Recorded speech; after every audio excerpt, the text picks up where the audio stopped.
আজকের এই মাহফিলের সম্মানিত হাফেজ সাহেব যিনি, অথবা আমাকে যদি বলেন মোহতারাম আপনি যে কথাগুলো বলছেন কোথায় পেয়েছেন, আমি বলবো আমার ওস্তাদ শাহ আহমদ শফি, আল্লাহ তার কবরকে জান্নাতের নূর দিয়া ভরপুর করে দেন, হাটহাজারী মাদ্রাসায় গিয়ে আমি আমার হযরতের কাছে পেয়েছি। হযরতকে যদি বলেন আপনি কোথায় পেলেন, তিনি বলবেন দারুল উলুম দেওবন্দে পেয়েছি।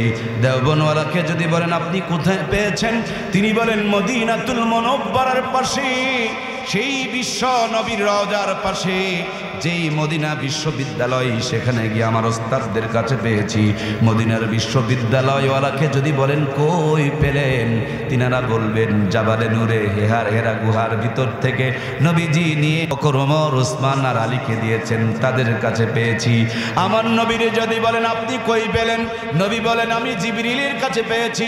জিবরিলকে যদি বলেন আপনি কোথায় পেয়েছেন, তিনি বলবেন রব্বুল ইজ্জাত আল জালাল, আমার আল্লাহ তাআলা আমারে দিয়েছেন। তার মাথায় এক মাথার মধ্যে আপনার হাফেজ সাহেব, এক মাথার মধ্যে আপনার মক্তবের ছেলেটা, এক মাথার মধ্যে নুরানি পর্ণিওয়ালা আপনার সন্তানটা, আর ওই ট্রেনের মাথার, ওই লাইনের মাথার, ওই সিরিয়ালের মাথায় হলেন আমার আল্লাহ তাবারক তাআলা। এই জন্য নবীজি যেমন টুপি পরতেন, আপনার ছেলেটা তেমনি টুপি পরেন। নবীজি যেমন দাড়ি রেখেছিলেন, আপনার ছেলেটা তেমনি দাড়ি রাখেন। নবীজি যেমন সত্য কথা বলেছেন, আপনার সন্তানকে সত্য বলার জন্য তালকিন দেওয়া হয়। নবীজি নামাজি ছিলেন, আপনার সন্তানটাও তেমনি নামাজি হয়। ট্রেনে আপনারা চড়েছেন প্রিয় বন্ধুরা, আমার ইঞ্জিন থাকে সামনে, বগিগুলো একটার পর একটা 18 থেকে 20টা পর্যন্ত লাগানো থাকে পিছনে। এই একটার ভিতর দিয়া সামনের ইঞ্জিন পর্যন্ত যেমন যাওয়া যায়, মাদ্রাসার সম্পর্ক রাখবেন, মসজিদের সম্পর্ক রাখবেন, আলেমদের সাথে সম্পর্ক রাখবেন। এই লাইনটা এমন লাইন, টান দিয়া আপনাকে জান্নাত পর্যন্ত পৌঁছায় দিবে। প্রিয় ভাইয়েরা আমার, এক্ষুনি যদি আপনাদের এই বাজারে গিয়ে দেখবেন ঢাকাগামী কিছু বাস রাস্তার মধ্যে দাঁড়ায়া ঢাকা ঢাকা বলে ছোট্ট করে আওয়াজ দেয়, আপনি যদি বলেন ওরে বোকা এটা তো ভাদরিয়া বাজার, হেল্পার বলবে মা মশাই মাত্র 500 টাকাদের টিকিট কেটে একটু সিটের মধ্যে বসেন, চোখটা বন্ধ করেন, সকালবেলা চোখ খুলেই দেখবেন গাড়ি আপনাকে ঢাকায় পৌঁছিয়ে দিয়েছে। দরদের বন্ধুরা, আমরা সেই জন্য জান্নাতের হেল্পার আর কন্ট্রাক্টরের মতন বারবার আপনাদেরকে একই আহ্বান করি, জান্নাত জান্নাত জান্নাত, এটা জান্নাতের গাড়ি, এটা জান্নাতের বাড়ি, এটা জান্নাতে যাওয়ার রাস্তা, এটা জান্নাতে যাওয়ার ট্রেন, এটা জান্নাতে যাওয়ার পথ, এটা জান্নাতে যাওয়ার গাড়ি। এখানে যারা সম্পর্ক কায়েম করবে, 60 থেকে 70 বছর যখন জীবনটা পাড়ি দিয়ে দিবে, চোখ দুটো বন্ধ করবে, কোরআনুল কারীম মাথার সামনে দাঁড়ায়া কিয়ামত পর্যন্ত কবরে ঘুমটা পাড়ায়া দিবে। সুবহানাল্লাহ। এই দুনিয়ার মধ্যে এত কিছু জানার পরও আপনি আপনার সন্তানকে মাদ্রাসায় পড়াচ্ছেন না কেন? আমি জানি যতগুলো কারণে আপনি সন্তানকে মাদ্রাসায় পড়ান না, তার 1 নম্বর কারণ মনে মনে ভেবেছেন হুজুর হইলে মনে হয় ভাত পাবে না। বেশিরভাগ মানুষের এটা কারণ, হুজুর হইলে মনে হয় ভাত পাবে না। এজন্যই বেশিরভাগ মানুষ তাদের সন্তানকে মাদ্রাসায় দিতে চায় না। কিন্তু আমি চ্যালেঞ্জ করে বলবো, আলেমের মতন যদি আলেম বানাইতে পারেন, ভাত খাওয়া লাগবে না, সারা জীবন বিরিয়ানি খাওয়ার দরজা খুলে দিবেন কে? এটা তো দিনাজপুর থানা নাকি বলেন, দিনাজপুর জেলা। পুরা দিনাজপুর জেলার ভিতরে 2টা মানুষ বের করবেন। কয়টা? 2টা মানুষ বের করবেন। জীবনে মেসি আর নেইমারের খেলা দেখেছেন, আর্জেন্টিনা ব্রাজিলের খেলা দেখেছেন, আওয়ামী লীগ আর বিএনপির খেলা দেখেছেন, গরু আর খাসির খেলা দেখেছেন। আমি আপনাদেরকে আজকে নতুন একটা খেলা দেখাবো। এটা সাপের খেলাও নয়, এটা বানরের খেলাও নয়, বাঘের খেলাও নয়, এটা বড় জমজমাট খেলা, মজার খেলা। এই খেলা দেখতে হলে প্লেয়ার লাগবে 2টা। ওই যে কিসের মেলা চলতেছে ওইরকম মেলার খেলাও নয়। আমি দেখাবো একটা পরিষ্কার খেলা। এই খেলা দেখতে হলে 2টা প্লেয়ার লাগবে। 1 নম্বর প্লেয়ার লাগবে একটা হালাল খোর। কি কথা বুঝতে হবে? 1 নম্বর প্লেয়ার লাগবে। বর্তমানে হালাল খোরের অভাব আছে না নাই? এখানে কয়জন আছেন জীবনে 1 টাকাও হারাম নাই? দাঁড়ান তো, আসামি ধরা পড়ে গেছে। ওয়াজ কি বুঝতেছেন? দেখেন নিজের ফায়সালায় নিজে আসামি হয়ে গেছে। বুকে হাত দিয়ে দাঁড়ান, 1 টাকাও জীবনে হারাম নেই, দাঁড়ান দেখি। 2টা প্লেয়ার লাগবে, কয়টা শোনেন, পরে কিছু আল্লাহ দিলে থাকবে, আছে কিছু এর ভিতরে। 1 নম্বর প্লেয়ার হালাল খোর, জীবনে কোনো হারাম থাকা। গ্রামীণ ব্যাংক, ঠেঙ্গা মারা আশা, সবুজ সঙ্গে বউ বন্ধক রাখা যাবে না, জমিনের আল ঠেলা যাবে না, মিথ্যা কথা চগলখড়ি করে কামাই করা যাবে না, এক কথায় কোনো হারাম থাকা যাবে না। একটা হালাল খোর বের করেন, ইমাম হোক, মুয়াজ্জিম হোক, রিক্সা চালক হোক, ভ্যান চালক হোক, যেই হোক না কেন, লোকটা খালি হালাল খোর হোক। 2 নম্বরে আর একটা প্লেয়ার লাগবে, হারাম খোর। কি খোর? হারাম খোরের তো অভাব আছে, কোনো অভাব নাই। ভাইয়েরটা খাই, বোনেরটা খাই, মেয়েরটাও পর্যন্ত খাই। হজে যাওয়ার আগে মেয়েকে দাওয়াত দিয়া কি সুন্দর মাথায় হাত বুলায় আর দোয়া করে, আর বলে মা আমি তোমার জন্য আল্লাহর ঘরে গিয়ে দোয়া করবো, আল্লাহ যেন তোমারে দুধে ভাতে খাওয়াই। মেয়ের মাথায় হাত বুলায় বুলায় দোয়া করে, আর ছেলের নামে জমিন লিখে দেয়া যায়। এরকম চিটার মার্কা হাজি মনে হয় আমাদের দেশে নাই। যারা যারা কথা বললেন না, এদের ভিতরে কিন্তু রোগ আছে, কথা বলুন ঠিক কিনা? হাই রে খাওয়া খায় গো, সব খাইতে খাইতে এখন কিস্তিতে বউ বন্ধক থিয়া খায়। এটা ঠিক বলবেন, আমি জানি এটা ঠিক বলবেন না আপনারা, কারণ এই কামটা আপনারা সবাই মোটামুটি করে রাখছেন। খুব ভালো একটা কাম, বউ বন্ধক থিয়া টাকা তোলার কাম। সম্মানিত প্রাণপ্রিয় ভাইয়েরা আমার, হারাম খোরটা যত বড় হবে, খেলা বোঝা তত সহজ হবে। এজন্য বড় একটা হারাম খোর খুঁজে বের করা লাগবে। বন্ধু, নরমাল পাবলিক তো খায় খায়, নওগাঁ জেলার ভিতরে কিছু নেতা এরকমও রয়েছে, এরা রডও খায়, সিমেন্টও খায়, ইটও খায়, বালুও খায়, পাথরও খায়, খোয়াও খায়, টিনও খায়। সরকারিভাবে করোনা ভাইরাসের যখন বরাদ্দ আসছিল, করোনা ভাইরাসের রেহাই নাই। এমনকি টয়লেট যদি বরাদ্দ পায়, বাথরুম মানে পায়খানা, এইটারও কোনো ছাড়,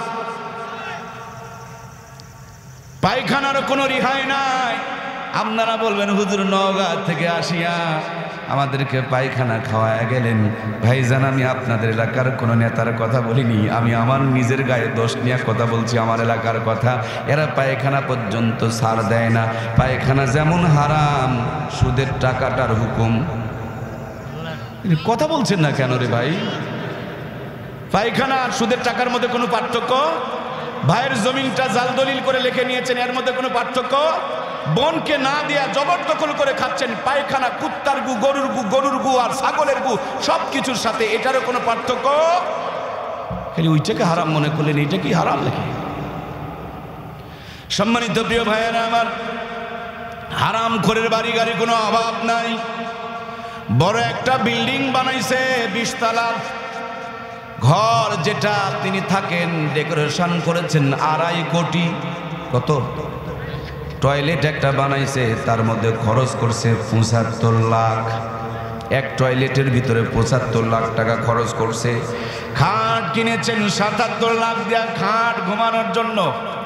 আমার প্রাণপ্রিয় ভাইয়েরা, সব আছে, কিন্তু ভালো করে খবর নিয়ে দেখেন, হারাম খোরের কোনো মনে শান্তি। ওই রাতের বেলা ঘুমায় আর নিজে ভালো করে জানে যে তার টাকা পয়সা হারাম, তার উপার্জন হারাম। এই জন্য সব থাকতে পারে, তার মনে কোনো দিন শান্তি থাকবে না, ঠিক কিনা? বয়স যত বাড়বে, এই হারামগুলো তাকে তত দংশন করবে আর অসুস্থ হয়ে যাবে। সম্মানিত প্রিয় ভাইয়েরা আমার, হারাম খোরের 20 তলা বিল্ডিং ঘরে একটা সিসি ক্যামেরা লাগাও। ইমামের ঘরে, মুয়াজ্জিমের ঘরে, কোরআন পড়নেওয়ালার ঘরে, তাহাজ্জুদ পড়নেওয়ালার ঘরে, হালাল খোরের ঘরে আর একটা সিসি ক্যামেরা লাগাও। বড় একটা ফুটবল খেলা মাঠের মধ্যে একটা টিভির পর্দা টাঙাও, মনিটর টাঙাও। 2 দিকে 2 ঘরের সংযোগ দিয়ে দাও। একদিকে হালাল খোরের ঘর, আর একদিকে হারাম খোরের ঘর। একটা সপ্তাহ খালি বসে বসে তামাশা দেখো, খেলা দেখো। জীবনে তো আর্জেন্টিনা ব্রাজিলের খেলা দেখেছো, মেসি আর নেইমারের খেলা দেখেছো, আওয়ামী লীগ আর বিএনপির খেলা দেখেছো, সাপের খেলা দেখেছো, বাঘের খেলা দেখেছো, বানরের খেলা দেখেছো, এবার একটু জান্নাত আর জাহান্নামের নগদ খেলা দেখো। মরা লাগবে না, কবরে যাওয়া লাগবে না, নগদ খেলা চলতেছে দুনিয়ার ভিতরে। ইমাম সাহেব হালাল খর, ছোট্ট একটা গ্রামে ইমামতি করে। আল্লাহ কোরআনের সাথে থাকার জন্য কি ইজ্জত তারে দান করেছেন। 30 দিন 30 বাড়িতে, 30 রকম হাতে, 30 রকম স্বাদে। ছোট্ট একটা গরিব মানুষের পুরা ঘর যদি হয়, ডবল করে ডিম ভাজি বানাই, এত মজা করে ডিম ভাজি বানাই, এক ডিমের ভাজি দেওয়া পর্যন্ত 3 প্লেট বসানো যায়। আর কোটিপতি হারাম করে খবর নিয়ে দেখো, ডাক্তার কইছে 2 রুটি খাসির কলেজা দিয়া ল্যাপটা ল্যাপটা মুখের মধ্যে ঢুকাইতে চায়, পেটের মধ্যে ঢুকতেই যেন রুটি রাজি নাই, জোর করে ঠেলে ঠেলে যদি ঢুকায়, পেটে ঢুকতে দেরি যুদ্ধ বেঁধে যায়, তখন গ্যাসের বড়ি এবার সার্জেল দিয়া পেটের মারামারি আর গুতাগুতি বন্ধ করা লাগে, ঠিক কিনা? সম্মানিত প্রিয় ভাইয়ের আমার, ইমাম সাহেবের 7,000 টাকা বেতন, তাও আবার মাঝে মাঝে 3 মাস পর্যন্ত বাকি পড়ে যায়। তারপর অল্প টাকার মধ্যে বেশি বরকত রেখেছেন কে? হুজুরের কোনো জায়গাতে কিনে খাওয়া লাগে। এই যে আমার বন্ধুটা আসার সময় আমার এক জায়গায় চা খাওয়াইছে, দেখতেছি স্যার বিল নিতে চাচ্ছে না। ভালো মসজিদের যদি খতিব হয়, ইমাম হয়, ধরেন রংপুর কেন্দ্রীয় জামে মসজিদের ইমাম সাহেব রংপুর বাজারে বের হইছে, রিক্সায় চড়ছে, রিক্সার থেকে নামার পর পকেটে হাত ভরছে, রিক্সাওয়ালা হাত চিপে ধরে বলছে, রিক্সা থেকে নামার পর বুঝতে পেরেছি, রিক্সা থেকে নামার পর রিক্সাওয়ালা হাত চিপে ধরে বলে, হুজুর আমি আপনার পেছনে নামাজ পড়ি, গরিব মানুষ, কোনোদিন আপনার সেবা যত্ন করতে পারি নাই, আজকের ভাড়া দেওয়া লাগবে না। সুবহানাল্লাহ বলেন। স্যার দোকানে ঢুকছে, চা খাওয়ার পর পকেটে হাত ঢুকাইছে, দোকানদার বলে, খবরদার আপনি এখানে বিল দিতে পারবেন না, এটা আপনার জন্য মেহমানদারি। পানের দোকানে গিয়েছে, পান একটা খাওয়াইছে, আরো 2টা বাড়িয়ালির জন্য বাধায় বেঁধে দিয়েছে। তার মানে যেখানেই যায় এমন এক রাজকীয় সম্মান আল্লাহ তাআলা দান করেছেন। প্রধানমন্ত্রীর জন্য যেমন গোটা দেশকে উন্মুক্ত করে দেওয়া হয়েছে, এরা অঘোষিত আল্লাহর পক্ষ থেকে কোরআনের সাথে থাকার কারণে এমন এক পাওয়ার আর এমন এক মর্যাদা আল্লাহ দান করে দিয়েছেন। সব জায়গাতে আল্লাহ তাআলা তাদেরকে ইজ্জত দিয়েছেন। সুবহানাল্লাহ। ইমাম সাহেবের ভাঙা ঘর, পুরা ঘর, বেড়া ঘর, স্বামী আর স্ত্রী একে অপরকে বুকে জড়িয়ে নিয়ে ঘুমায়, বিছানায় মাথা দিতে দেরি জান্নাতের ঘুম চলে আসে। সুবহানাল্লাহ বলেন। কিন্তু কোটিপতির ঘরে গিয়া দেখো, রাতের 9টায় 6 লাখ টাকা নিয়ে বাড়িতে আসে। ভাবি টিভির সিরিয়াল মেনটেন করতেছে, কলিং বেলে চাপ দেয়, মুখের মুখ তো আমার দেশে নাই। 2 দলেরই লোক আছে, ওর বাবাও মুসলমান, দাদাও মুসলমান, নানাও মুসলমান, নানিও মুসলমান। সে নিজেকেও দাবি করে আমি আব্দুর রহমান, রহমানের বান্দা আমি আব্দুর রহিম, আল্লাহর বান্দা আব্দুর রহিম, আমি আব্দুল্লাহ, আমি আল্লাহর বান্দা। কি সুন্দর নাম, বাপ দাদা সবাই মুসলমান, সারা জীবন খালি ইসলামের গোড়া কাটে, সারা জীবন খালি আলেমদের বিরোধিতা করে। জোরে গেলে কয় দাওয়াত পাইছে, ধীরে হাঁটলে কয় বেশি খাইছে, মাঝে মাঝে আবার গান পর্যন্ত ধরে। মনে বড় জ্বালারে পাঞ্জাবিওয়ালা, হঠাৎ করে যখন মরে যাই তখন দাড়িওয়ালা, টুপিওয়ালা, পাঞ্জাবিওয়ালা ছাড়া আর কোনো বুদ্ধি। দাড়িওয়ালা টুপিওয়ালারে খুঁজে খুঁজে বের করো, বড় হুজুরকে আমদানি করো, ছোট হুজুর দেওয়া হবে না, বড় হুজুরকে আমদানি করো। 60 বছর ধরে নিজের ঘোষণা নাপাক নাপাক বলে নামাজ থেকে নিজেকে দূরে রেখেছে। এখন মরার পরের 60 বছরের নাপাক কত বছর? এই যারা যারা বলছে না তাদের ভিতরে এই রোগটাই আছে, স্বঘোষিত নাপাক, নিজের ঘোষণায় নিজে নাপাক। 1 দিন 2 দিন নয়, 60 বছরে পুরাতন নাপাক। এবার বড় হুজুর এসে বড়ই পাতার গরম পানি, আপনাদের ভাদুরিয়া বাজারের বড় মসজিদের ইমাম সাহেব, আমার বন্ধু মানুষ শফিকুল ইসলাম, বড় হুজুরে ডাকো, বড় মসজিদের ইমাম, বড়ই পাতার গরম পানি দিয়া কি সুন্দর করে চকলেট মুড়ি দেয়া গোসল টোসল করায়া চালান করে দিচ্ছে, বিসমিল্লাহি ওয়া আলা মিল্লাতি রাসূলুল্লাহ।